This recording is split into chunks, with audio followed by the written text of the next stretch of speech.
वेरूळचे मठाधिपती महामंडलेश्वर स्वामी शांतिगिरी महाराज हे पुन्हा एकदा लोकसभा निवडणुकीच्या रिंगणात उतरणार असल्याची चर्चा बऱ्याच दिवसांपासून चालू होती। या संदर्भात आपण एक व्हिडिओ देखील केला होता। आता त्यावर कुठेतरी मोहर लागल्याचे बोलले जात आहे। कारण नाशिकच्या उमेदवारीसाठी जय बाबाजी भक्त परिवाराचे सर्वेसर्वा शांतिगिरी महाराजांना मुख्यमंत्री एकनाथ शिंदे व केंद्रीय अर्थ राज्यमंत्री भागवत कराड यांच्यात वर्षावर मोठी चर्चा झाल्याचे सांगण्यात येत आहे। आता नाशिकच्या जागेवरून महायुतीत अधिक तणाव आहे। त्यात अशा बैठकी होणं म्हणजे कुठेतरी अजितदादा यांना बाजूला केलं जातंय का असा प्रश्न निर्माण होतोय। याबद्दल सविस्तर चर्चा करूयात। नमस्कार, मी मीनाक्षी सदाशिव, तुम्ही पाहताय महाराष्ट्र भूमी। आता शांतिगिरी महाराज यांना उमेदवारी दिल्यास भाजपला नाशिक, दिंडोरी, नगर व संभाजीनगर या 4 मतदारसंघात कसा फायदा होऊ शकतो याचीही चाचपणी करण्यात आली आहे। कारण या 4ही मतदारसंघात बाबाजींचा मोठा भक्त परिवार आहे। बाबाजींनी नाशिकमधून निवडणूक लढवण्याची घोषणा केली आहे। शिवसेनेचे संपर्क नेते भाऊसाहेब चौधरी यांनीही या भेटीला दुजोरा दिला। बाबाजींचे भक्त युतीच्या मागे उभे राहतील आणि साहजिकच त्याचा थेट फायदा महायुतीला होऊ शकतो। संभाजीनगरमधून भाजपचे भागवत कराड यांचे नाव चर्चेत आहे, तर नाशिकमधून शिवसेनेकडून अन्य पर्यायांसाठीची पडताळणी सुरू आहे।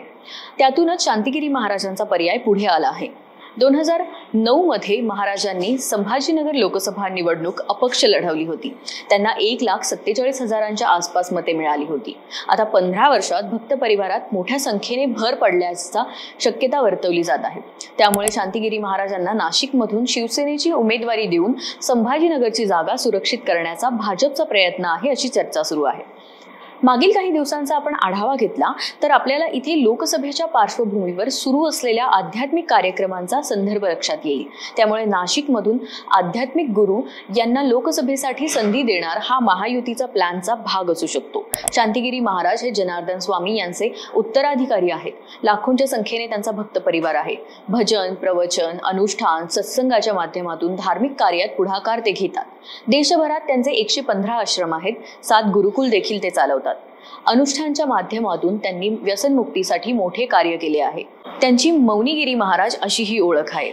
या आधी त्यांनी तब्बल 12 वर्ष मौन पाळले होते। आताही अनुष्ठान काळात ते मौन धारण करतात। नाशिकसह छत्रपती संभाजीनगरमध्ये मोठ्या प्रमाणात कार्यरत असलेले जय बाबाजी भक्त परिवाराचे प्रमुख तसेच वेरूळचे मठाधिपती महामंडलेश्वर स्वामी शांतिगिरी महाराज नाशिक लोकसभा मतदारसंघातून निवडणूक लढवण्याची तयारी करत आहेत।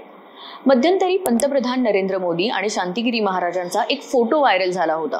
नाशिक येथे रामकुंडावर गोदा पूजन केल्यानंतर पंतप्रधान मोदी शांतिगिरी महाराजांना भेटले होते। या फोटोमध्ये लोकसभेच्या तयारीला लागा असा संदेश पंतप्रधान मोदींकडून देण्यात आल्याचा उल्लेखही यावेळी करण्यात आला होता अशी चर्चा आहे। शांतिगिरीजी महाराजांचा छत्रपती संभाजीनगरसह नाशिकमध्ये मोठा भक्त परिवार आहे। नुकतेच महाराजांच्या मार्गदर्शनाखाली तपोवन येथे धार्मिक अनुष्ठान पार पडले। यावेळी मोठ्या संख्येने भक्त परिवार उपस्थित होता। नाशिक जिल्ह्यात बाबांचा भक्त परिवार असल्याने तसेच त्यांचे मूळ गाव नाशिक जिल्ह्यातील असल्याने या मतदारसंघातून त्यांना मोठा लाभ होऊ शकतो। सोबतच ते स्वतः महाराज असल्याने हिंदुत्वाचा मुद्दा आपोआप पुढे येऊ शकतो। यामुळे महायुतीची ही खेळी महत्त्वाची ठरू शकते। आपल्याला काय वाटतं कमेंट करून नक्की सांगा। धन्यवाद।